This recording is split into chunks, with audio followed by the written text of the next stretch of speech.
হর হর মহাদেব। আজ আর আমি তোমাদেরকে জিজ্ঞেস করলাম না যে তোমরা কেমন আছো, আর বললামও না যে আমি কেমন আছি, কারণ তোমরা সবাই জানো এখন আমাদের পশ্চিমবঙ্গের অবস্থাটা কেমন। চারিদিকে মিছিল, চারিদিকে প্রতিবাদের আগুন জ্বলে উঠছে। আর তোমরাই বলো কেন করব না আমরা এদের প্রতিবাদ? আমাদের সবাইকে জাগতে হবে। মেয়েরা জাগো আর প্রতিবাদ করো, কারণ এই জঘন্য কাজটা আজ একটা ডাক্তারের সাথে হয়েছে, কাল তোমার সাথে, পরশু আমার সাথেও হতে পারে।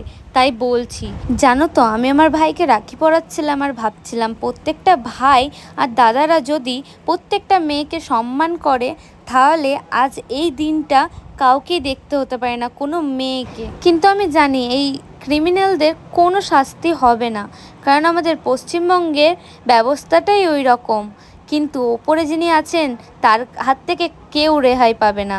তো তোমরা যারা ভাবছো যে কি বলছে, কার বিষয়ে বলছে, তাদেরকে বলে রাখি, হ্যাঁ আমি কলকাতার আরজি করের মামলাটার বিষয়েই বলছিলাম। যে এই জঘন্য ঘটনাটা আমাদের দেশ বিদেশেও ছড়িয়ে পড়েছে এবং আমাদের দেশ বিদেশের বাইরেও সবাই প্রতিবাদ করছে এই ঘটনাটার। আর আজকের দিনটা যেহেতু রাখি পূর্ণিমা ছিল, আমি রাখির বিষয়ে আর কিছু বললাম না, কারণ একটু আমার মন নেই রাখির বিষয়ে বলার। আর এই ঘটনাটা হওয়ার পর সবাই তোমরা জেনে গেছো যে মেয়েরাই মেয়েদের শত্রু হয়, কিন্তু এই যুগে দাঁড়িয়ে আমার কাছে এমন একটা বান্ধবী আছে যে আমার শত্রু কখনোই হতে পারে না। এই রাখিটা সেই এসে আমাকে পরিয়ে দিয়ে গেছে, কারণ সে আমার সবসময় রক্ষা করবে।